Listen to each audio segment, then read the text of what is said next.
Okay, so our next speaker is Sanghoon Kwak at KIAS, at the Korea Institute for Advanced Study. He'll be talking about non-unique ergodicity on the boundary of outer space. Go ahead. All right. Thanks, Carl, for the introduction. And I'm really honored to be in the world of Groovecraft 4. And hopefully you'll enjoy my talk. All right. So today, what I'm going to talk about today is the non-unique ergodicity on the boundary of outer space. And this work is joined with Mladen Bestvina, who is my advisor, and Elizabeth Phil. All right, so what are the main players of this talk? So these are the graphs. So here we are only restricting our attention to finite graphs, namely a graph with finite many vertices and edges. And here we can define, similar to Juan's talk, we can define the mapping class group of the graph as sort of self symmetries on each graph up to some equivalence. And here a nice symmetry is the homotopy equivalence. And we mod it by homotopy. And if you define it this way, then consider just a single graph with a self-homotopy equivalence. And then it will induce on the level of fundamental group as a group automorphism on the free group rank 4, because the pi1 of the graph is a free group and it has a F4 as a fundamental group. And now if you collect all of them, namely collect all homotopy equivalences on a single graph, then it'll map to the set of group automorphisms on N4.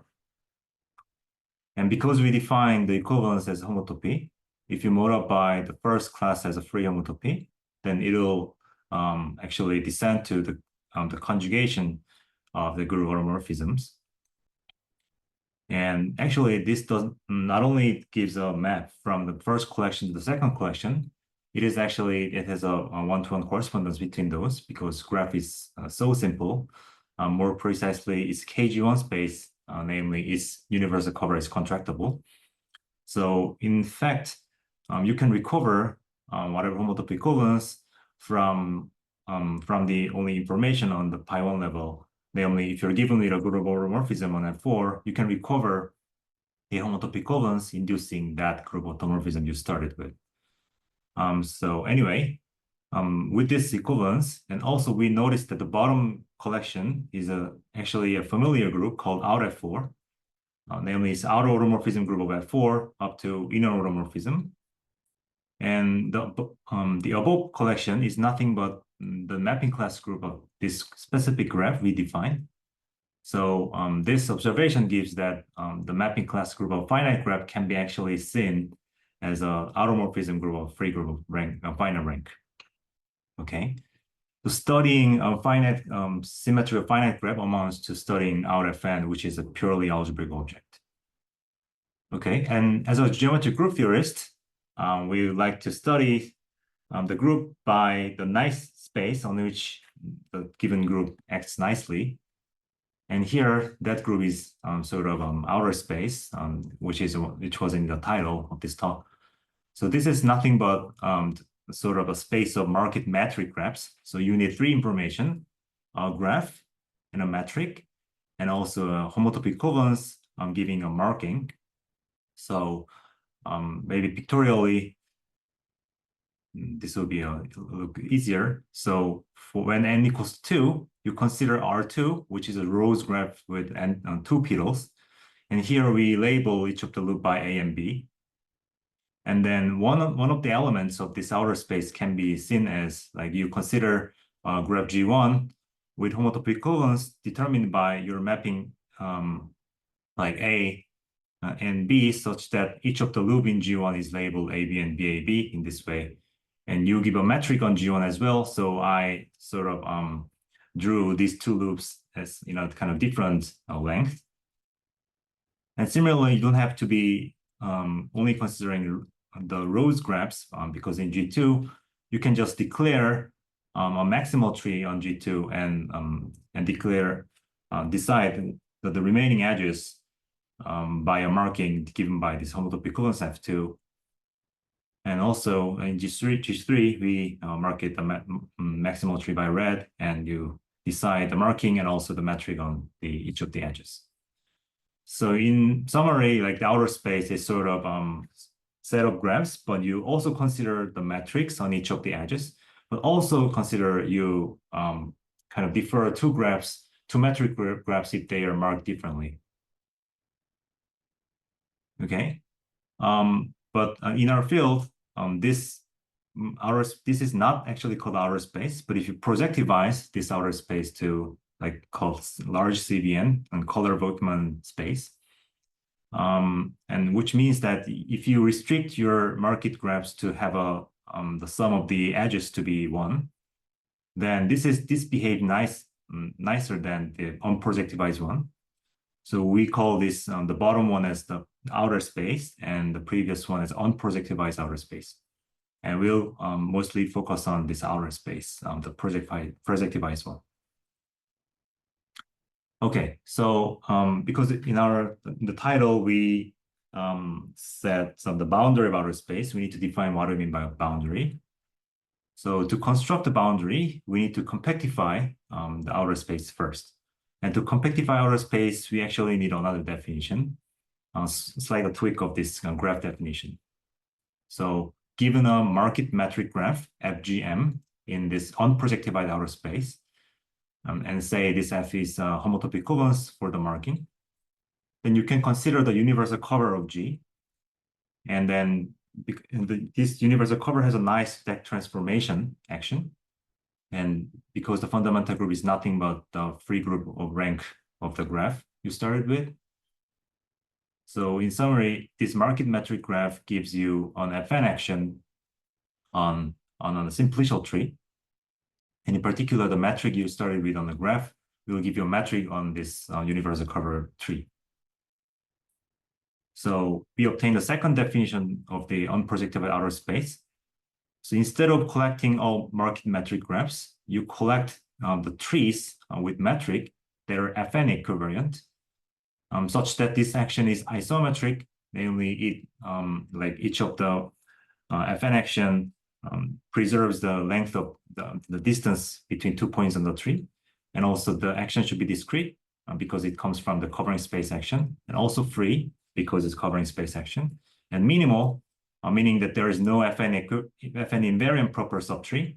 And this condition ensures that the quotient of the tree by Fn is actually a finite graph. Namely, there is no dangling tree in the quotient. And that's needed because we started with the graph G to be finite graph. And because we quotient out by the original outer space by some isometry, we also need to quotient this collection by Fn equivalent isometry. And then it turns out that this coincides with the unprojectified outer space we started with. Okay, so with this new definition, we can actually construct the compactification of the outer space. So now given an Fn action on a tree in this unprojectivized outer space, we can define a translation length function on this group Fn as follows. So because you started with some tree T, let's denote this resulting length function by LT. And this is the function from Fn to R, where you map each of the group element G to the infimum of the distance between X and its translation by G. So you pick on any elements in the tree and like translate by G, and then you measure the distance and calculate the infimum by varying the points you started with on the tree to everywhere in the tree. Okay, so this gives a function from Fn to like non-negative integer, negative real numbers. So this in fact gives you like the map from CVN to R to the Fn, like the function space from the space of functions from Fn to R, Fn to non-negative real numbers. Because if you started with Fn, and for each Fn action on a tree, you can construct an LT in this function space. Okay, so what is important, non-trivial, is that Culler and Morgan showed that this is an embedding. And what they also showed is actually not only there is this such a map, but it also factors through so-called PLF, sort of pseudo length functions, space of pseudo length functions, and they show this its compact space. So because you have a compact space in between, you can actually projectivize CVN to large CVN and then take the closure, and that'll be a compact because it lives in a compact space. And now you can simply define the boundary of outer space as the compactified outer space minus this projectified outer space. Okay, so now we define the elements in the boundary of outer space. So what are the elements in the boundary of outer space? So recall that outer space consists of Fn trees, but those trees are coming from the covering space actions. So they must be simplicial and they must be free. But here in the boundary, they still consist of Fn trees, but those trees doesn't have to be simplicial or free anymore. So in fact, the citizens of boundaries outer space is R trees with nice action. And what Cohen and Lustig and Bestvina, Fein, and Horpes showed is that if you take the closure of the outer space, then it consists of very small FNR trees up to the same equivalent isometry. So I wouldn't say much of the definition of very small FN trees, but here this is just some conditions on the action, FN action on the trees, restricting the vertex stabilizers to be small, and also there is no peculiar edge stabilizers, something like that. But they completely characterize this closure of the outer space as sort of nice collection of FNR trees. So what are R trees? An R tree is a metric space with such that it is uniquely R connected, meaning that where every 2 point in the R tree can be joined by a unique geodesic segment. An example would be if you foliate R2 by vertical lines and add one horizontal line like that, and you define 2 points on an R2 by you first move on to whatever the 2 points you've chosen initially, you first move on to horizontal line and connect the projection by a horizontal segment, and add up those distances. If you define the metric in this way, you can see R2 as an R3. And also, if you consider a familiar Kelly graph of free group of rank 2, and then you collapse all the black lines, all the horizontal lines, then you obtain such a tree. And this is also a nice F2 R tree, where each of the valence has some infinitely many valences. Okay, so and now what are we gonna consider is that actually an R tree is just a metric space, but you can actually define a so-called length measure, and that is an FN equivalent collection of finite Borel measures on a finite segments on a tree.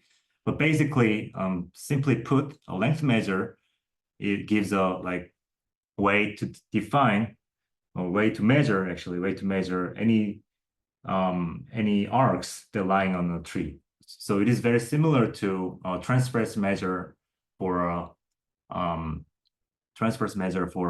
geodesic lamination, where there on a surface with geodesic lamination, if you know what that is, that gives a way to measure the arc on a surface lying.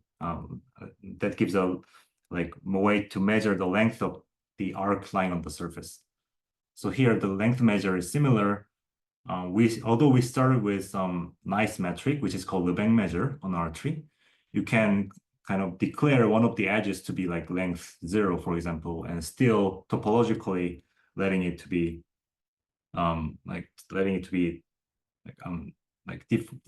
non-zero length. So in some sense, length measure gives you more flexibility on the given R tree. And here, the set of length measures on a fixed R tree forms a simplicial cone. So if you projectivize such that like the sum of the lengths, or if you projectivize such that you make two length measures to be equivalent if they are just homothetically equivalent. If you scale one to get obtain the other, if you make those two measures to be equivalent, then that forms a simplex. And so here what we observed is that actually you can find a natural simplex lying in the boundary of outer space. So somehow pictorially, if you're living in the outer space and seeing, then you will see a lot of simplexes lying in this outer space. And there you can find some of them are just a point, and some of them are not points. And here, the vertices of the points correspond to ergodic length measures. So this, and we'll define like the tree, if you consider the projective length measures on some tree, and if that simplex turns out to be a point, then we call the tree is uniquely ergodic. And otherwise, if the simplex is not a point, namely it is at least a segment or like two simplex or one simplex, then we call it is not uniquely ergodic. So natural question arises is how many different length measures on a given FN tree can be equipped with. So in other words, what would be the maximal size of the simplex lying in the boundary of outer space? So here we have a simpler answer. We have a simple answer to this question.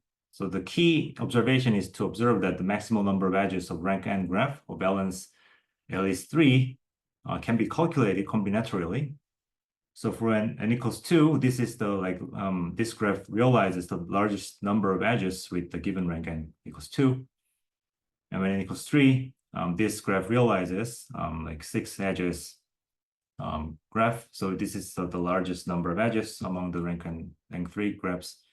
And fourth, so the pattern here is that if you because of less valency of each vertex gives you more edges by Euler characteristic formula. So if you can find a graph where with a fixed rank, if you find a graph where the vertices have the valence 3, you obtain the largest number of edges. So the formula here is 3n minus 3. That's the largest number of edges of the rank n graph. So this implies that the top dimensional simplex in CVN is 3n minus 4, because for simplex, like the number of vertices minus 1 is the dimension of the simplex. And here, if you have 3n minus 3 edges, then you can consider 3n minus 3 linearly independent length measures where you declare only one of the edges to be length 1 and the other edges to be length 0. And doing so, you obtain 3n minus 3 linearly independent length measures. So this gives you 3n minus 4 simplex in the interior. But a slightly non-trivial result is the Gabai-Levitt showed that the dimension of the boundary of outer space is 3n minus 4. Here the dimension is topological dimension. So here, from this dimension, the result, what we can see is that the maximal simplex lying in the boundary should be at most 3n minus 5. And in fact, you can find such a one in the boundary. So namely, if you just pick something like that, when n equals 5 here, then there's like 11 edges. This gives you 10-dimensional simplex in the boundary of CV4. So what we have observed is that we can actually realize this maximal dimension simplex in the boundary of outer space. So this question is addressed, so here pictorially there is in the boundary of outer space there's a maximal simplex, which is a simplex with 3n minus 4 vertices, namely 3n minus 4 dimensional simplex. So what is the harder version of this question? So now we consider a specific type of some non-trivial collection of FN trees, which will be called a arational FNR trees. So what is that arational? So it's like similar to filling lamination in the surface world. So the definition is that if you pick any proper free factor H of Fn, and you can actually find a minimal H invariant subtree TH, then you can consider this restricted action of H action on that TH. And then if that action is free and discrete, namely it's like a not anymore, it's like a simple, it's not anymore complicated, and then it is called irrational. Notice that we picked a tree from the boundary of our space, so it'll be not free or not discrete. But if the definition of irrational means that if you restrict this action to smaller free factor, then this complicated action becomes simpler. And if the tree satisfies such condition, we call it irrational. So to understand what this means, here, this is a dictionary between graphs and surfaces. As a geometric graph theorist, there is an incomplete dictionary between graph and surfaces. And so what's the corresponding entry in the surface role is a filling lamination. Namely, the lamination here corresponds to, geodesic lamination corresponds to R-trees. And filling lamination is for every subsurface K of S, the intersection becomes just finite union closed geodesics. So if you restrict the sub object, then it becomes a simpler ones. So you can ask the same question for arational trees, how many different ergodic length measures you can equip to an arational tree. So that's the theorem, our theorem with Mladen Bestvina and Elizabeth Field, that for n equal n at least 5, the maximum number of ergodic length measures on an arational FN tree is in between 2n-6 and 2n-1. So notice that without this irrational condition, the number was 3n-5. But if you restrict the special collection of irrational trees, then now the number decreases to 2n, the order of 2n. So pictorially, we found that there is a simplex for a rational tree with 2n-6 vertices, whereas on the top right, we still have a larger simplex if you did not restrict the irrational ones.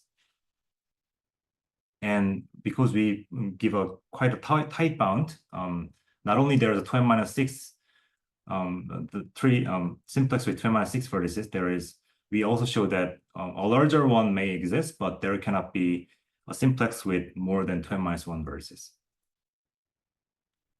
Okay, so how many minutes I have? I started a little late, but do I still? Yeah, you have a couple of minutes, but okay, thanks. Yeah, we run over less, so it's good. Got it, thanks. All right, so maybe instead of giving the proof for this theorem, I'll just give one remark. So as a dictionary I just introduced, actually you can, what are the kind of natural collection of arational trees? They're coming from surface role. So in fact, the filling geodesic lamination on a surface of genus G with one puncture, that gives actually a rational F2G R3. So namely, if you start with geodesic lamination that is filling, and if you consider dual tree, and that's a rational F2G tree. And ergodic transverse measure to this geodesic lamination corresponds to ergodic length measure. And what Gabai and Lenzhen-Masur prove that is the maximal number of ergodic measures for a filling geodesic lamination is 3G minus 3. And what we have proved is the maximal number of ergodic measures is about the order of 2n. And here n is exactly 2g. So it's the order of 4g.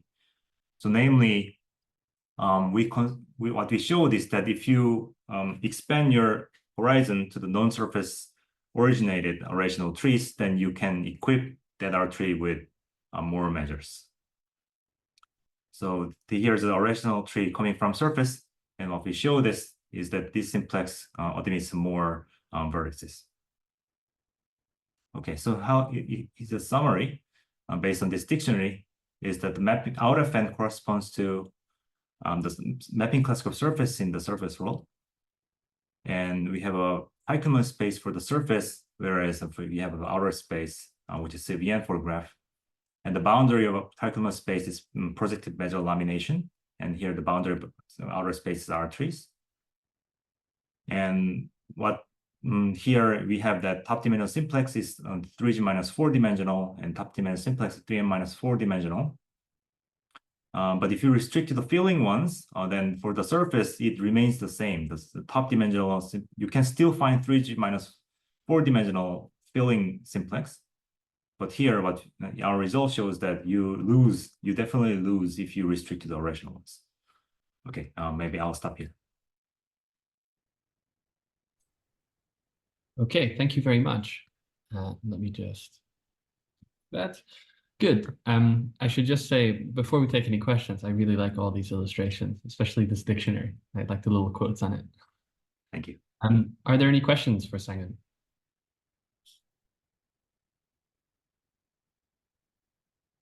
Feel free to unmute if you have anything. Okay.